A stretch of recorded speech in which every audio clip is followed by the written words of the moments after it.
Salam alaikum. Cette vidéo est la deuxième et dernière partie sur les commandes de base du MS-DOS. À la fin de cette présentation, vous serez capable de 1. Copier, déplacer et supprimer des fichiers et des dossiers. 2. Rendre des fichiers invisibles à l'utilisateur ou en lecture seule.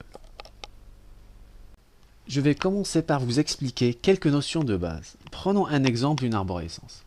Notre arborescence se situe sur le disque C. Donc là, on a un dossier qui s'appelle D1. Ce dossier-là, il contient un autre dossier qui s'appelle D2, un autre qui s'appelle D3 et un dernier qui s'appelle D4. Le D2, il contient un fichier qui s'appelle f1.txt, le D3, un fichier qui s'appelle f2.txt et le dernier, un fichier qui s'appelle f3.txt. La première notion à savoir, c'est le fait de copier un fichier. Donc là, on veut copier le fichier f2.txt du répertoire D3 vers le répertoire D4. Donc là, on a un dossier source, le dossier D3, et un dossier destination, le dossier D4. Donc là, on veut copier. Là, il y a un fichier qui sera créé qui portera le même nom, f2.txt, et on ne va pas toucher au fichier source. Donc là, on va créer un fichier qui aura le même nom et qui aura aussi le même contenu que le fichier f2.txt. La deuxième notion, c'est le fait de déplacer. Donc là, si on veut déplacer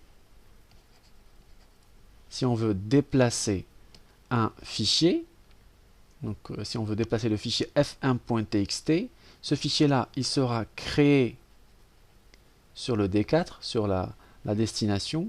Il aura le même nom, f1.txt, et il sera effacé du dossier D2, donc du dossier source, parce qu'on l'a déplacé. Si on veut maintenant supprimer, donc là par exemple on veut supprimer le fichier f2.txt, quand on le supprime, tout simplement il est effacé, il n'existe plus sur le dossier D3. La dernière notion, c'est l'utilisation des jokers sur les noms de fichiers. Les jokers, en fait, c'est l'étoile et le point d'interrogation. Donc, on va voir juste l'étoile. Donc là, pour cet exemple-là, on va créer deux autres fichiers. Le fichier f4.doc et le fichier a1.pdf. Pour désigner le fichier, ce fichier-là, donc le fichier f1.txt, qu'est-ce qu'on note? Donc, on va noter f1.txt. Maintenant, si on veut désigner ces trois fichiers-là, comme on le remarque, ces fichiers-là se terminent par .txt. Donc, ils ont une extension txt, donc c'est la même extension. On note étoile.txt. Donc, l'étoile remplace plusieurs caractères. Donc là, on peut avoir sur le nom du fichier, sur la première partie, plusieurs caractères de n'importe quel type. .txt, c'est pour dire là, tous les fichiers .txt.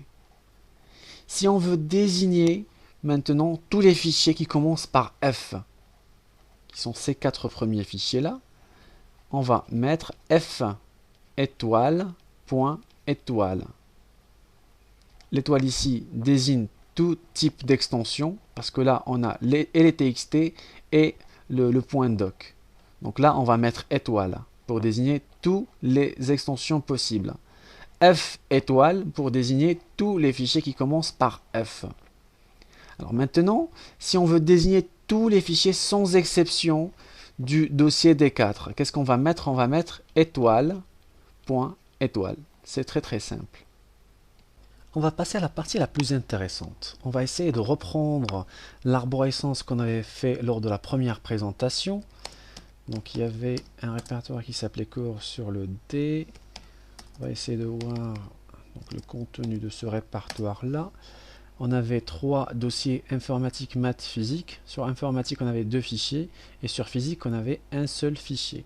On va exécuter quelques opérations sur cette arborescence-là.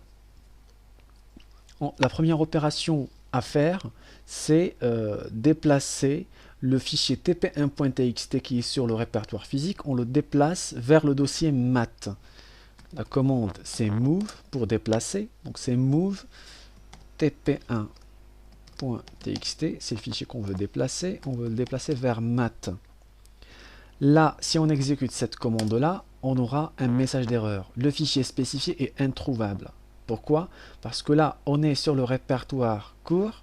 Donc, on est en train d'exécuter cette commande sur le répertoire court. Et là, tp1.txt, il ne figure pas sur court. Il figure sur physique, sur le répertoire physique qui est sur le répertoire court. Donc là, pour exécuter notre commande, il faut rentrer dans le répertoire physique. Donc c'est cd physique et on exécute notre commande move. Move tp1.txt vers maths. Il y a plusieurs manières de faire des copies et des déplacements. Mais la manière la plus facile, c'est de rentrer dans le répertoire à partir duquel on veut faire un move ou un copy.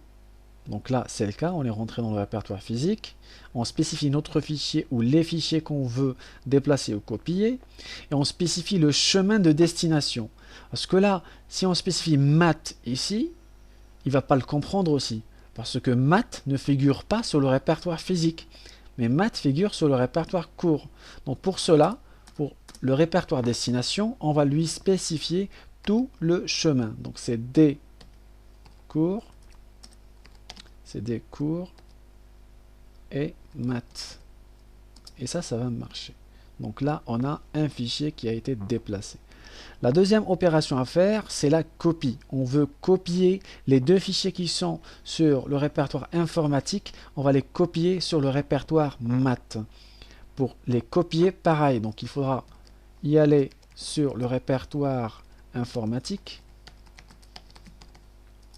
et exécuter notre commande de copie. Pour copier, on utilise la commande copy. Copy étoile.étoile. Donc là, on veut copier tous les fichiers qui sont sur informatique et on va les copier vers le répertoire maths. On spécifie tout le chemin de préférence. Donc voilà, on a 2 fichiers qui ont été copiés. La troisième opération qu'on va faire, c'est la suppression. La suppression du fichier cours2.doc qui se retrouve sur le répertoire informatique. Donc là, sur le répertoire informatique, on a 2 fichiers. On va supprimer le deuxième fichier. Pour supprimer un fichier, on utilise la commande del, comme delete en anglais. Donc c'est del cours2.doc. Voilà. Et là, on vient de supprimer, comme on le voit, on vient de supprimer le premier cours, le deuxième cours. L'opération qu'on va faire maintenant, c'est la suppression du dossier physique. Le dossier physique, c'est un dossier qui est vide.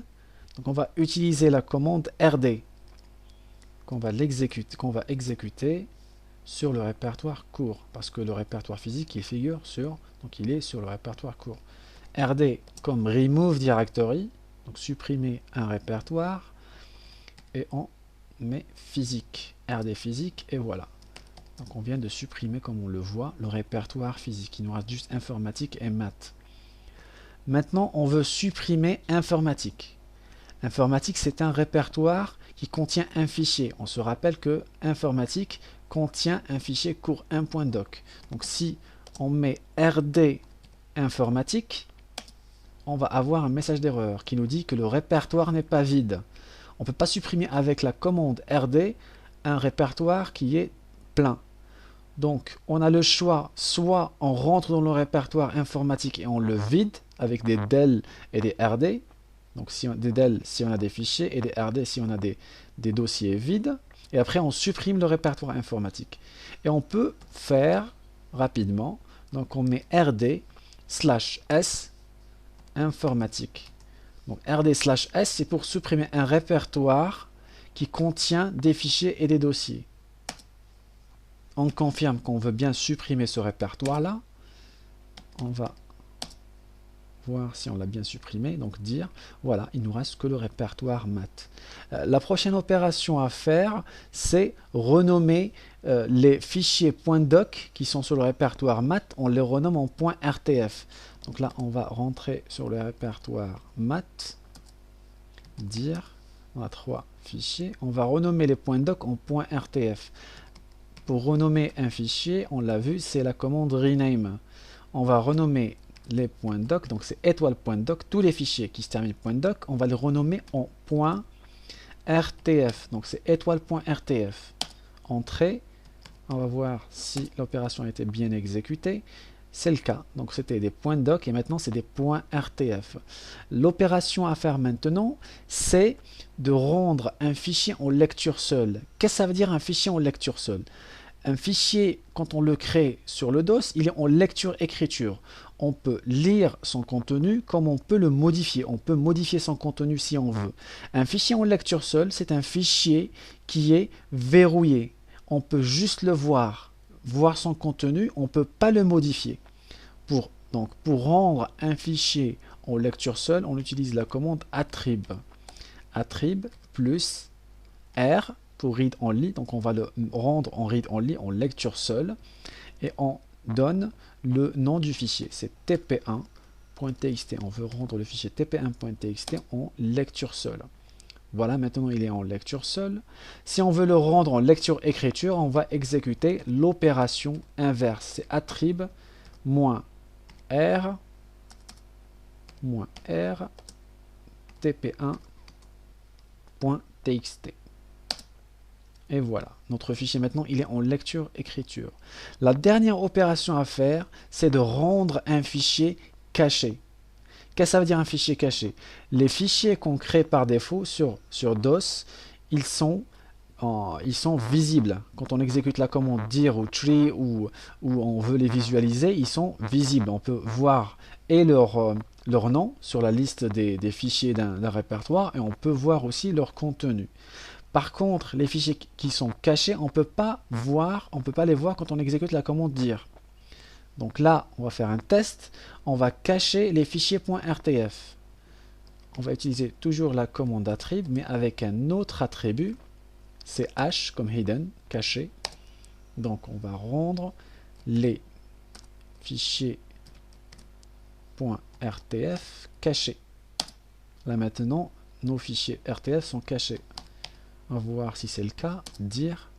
Avant, on avait nos fichiers .rtf qui étaient visibles quand on exécutait la commande dire. Et maintenant, ces fichiers-là, ces deux fichiers-là ne figurent pas sur notre liste. Ces fichiers-là sont cachés. Pour les rendre de nouveau visibles, on va exécuter la commande inverse. C'est attrib, maintenant, -h étoile.rtf. Et là, maintenant, quand on exécute la commande dire, on a bel et bien nos fichiers qui sont devenus maintenant visibles.